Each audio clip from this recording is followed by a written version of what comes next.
Shalom alaihim, saudara-saudara yang saya kasih dalam kasih Tuhan. Saya jumpai kita, pasti kita tetap dalam stay healthy, stay safe. Dan saat ini pasti ada merencanakan dengan segala aktivitas-aktivitas. Sebelum kita beraktivitas hari ini, mari kita berdoa, kita mohon pertolongan darinya. Terima kasih Tuhan. Kami bersyukur bahwa Tuhan yang sudah sedang dan akan terus menolong kehidupan kami dalam segala aktivitas, dalam segala tanggung jawab kami sepanjang hari ini.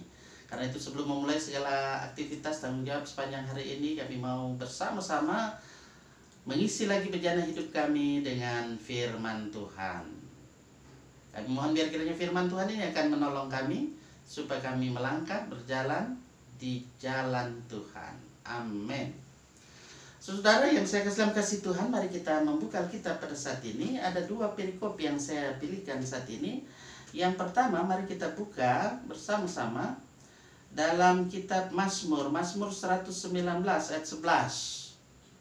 Saya baca Mazmur 119 ayat 11 yang mengatakan, "Dalam hatiku aku menyimpan janjimu, supaya aku jangan berdosa terhadapmu."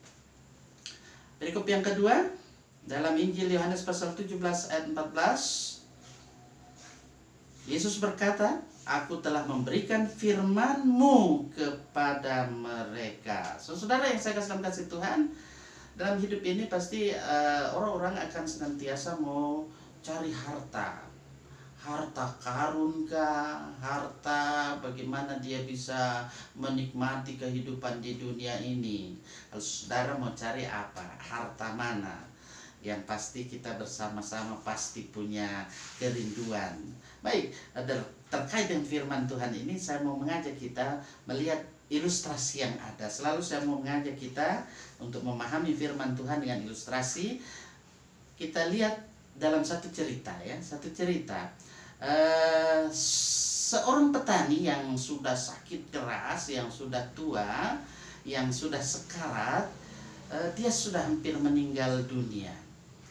Dia perintahkan, dia panggil semua anak-anaknya, ada 4 anaknya yang ada, supaya berkumpul. Nah, di saat-saat yang diliputi oleh kecemasan, keempat anaknya mengelilingi orang tua yang lagi sakit keras ini, yang sudah tentu koma dan akan meninggal dunia di pembaringannya.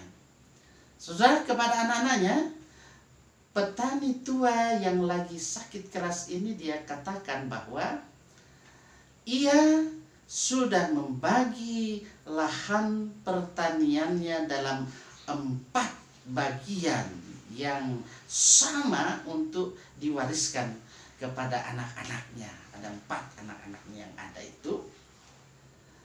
Dia bilang bahwa harta tunai saya hanya sedikit, ya, harta tunai yang dimiliki hanya sedikit. Tetapi dia katakan, kalian berempat akan menemukan bagian terbesar dari kekayaan yang terpendam pada suatu tempat di dalam tanah itu. Hanya sekitar setengah meter dari permukaannya. Saya lupa, dia bilang bahwa karena dia kan sudah tua, sudah mulai pikun, dia bilang, saya lupa di mana tempat secara pasti. Nah, begitu kata-kata yang disampaikan oleh petani yang sudah hampir mati, yang sudah sekarat kepada keempat anak-anaknya. Saudara, setelah orang tua mereka almarhum, ya, sudah tiada, keempat anak itu masing-masing, ya, sesuai dengan bagiannya, dia menggali setiap jengkal tanah yang ada di lahan pertanian mereka itu.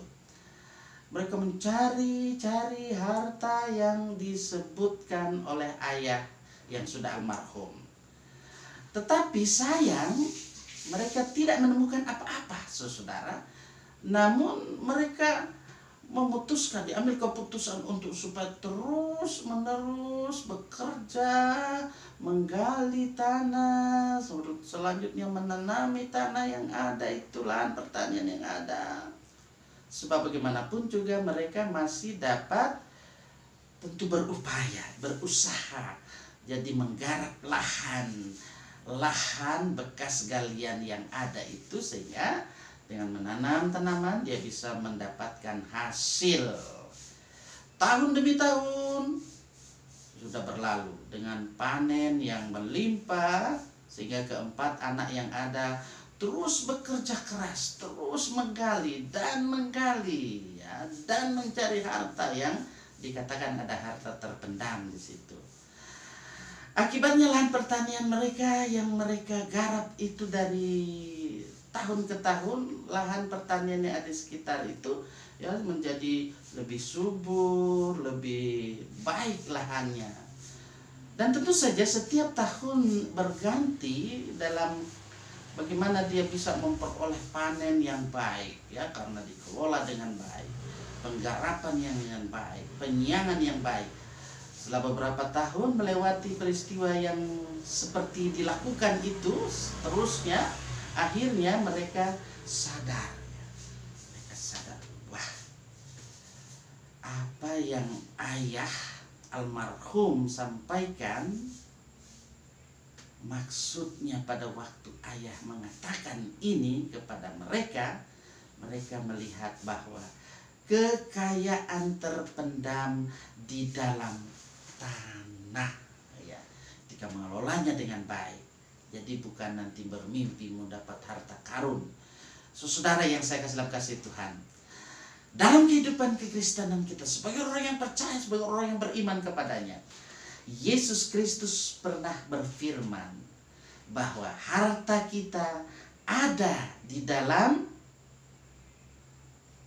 Yesus Kristus. Ketika di Yohanes pasal 17 ayat 24, ia katakan, aku telah memberikan firman-Mu kepada mereka. Jadi firman yang ada itu, Yesus yang adalah firman dan telah menjadi manusia, dan itu sudah diberikan kepada manusia, diterima oleh manusia yang merespon itu. Jadi itu menjadi warisan yang luar biasa.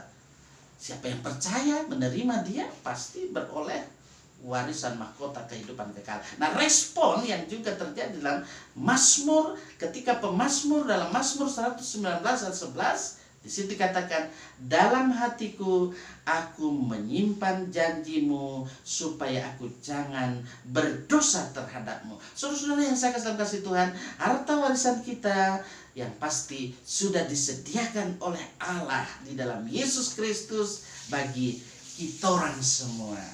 Jadi ketika kita bekerja lakukan itu dengan baik, dengan benar. Karena inilah dasar yang kuat, dasar yang kokoh yang harus kita miliki dalam kehidupan ini.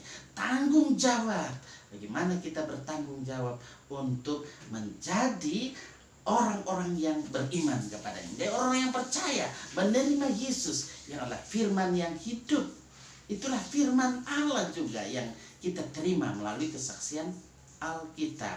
Sehingga tanggung jawab kita, saudara-saudara, selalu itu kita mulai. Bagaimana kita memulai menggali dan menggali ya kebenaran firman Tuhan ini, supaya kita miliki secara pribadi, dalam pribadi kita. Kalau kita mau memahami ini dengan benar, sehingga dalam kehidupan kita pribadi lepas pribadi, kita akan menikmati kehidupan di dalam kasih karunia Allah, harta yang terpendam. Itulah janji Tuhan. Janji Tuhan bahwa setiap orang yang percaya kepadanya akan memperoleh kehidupan yang kekal. Tuhan akan menolong kita supaya kita terus menyimpan janjinya di dalam hati kita, dan kita melakukan firman Tuhan dalam hidup setiap hari. Haleluya, amin.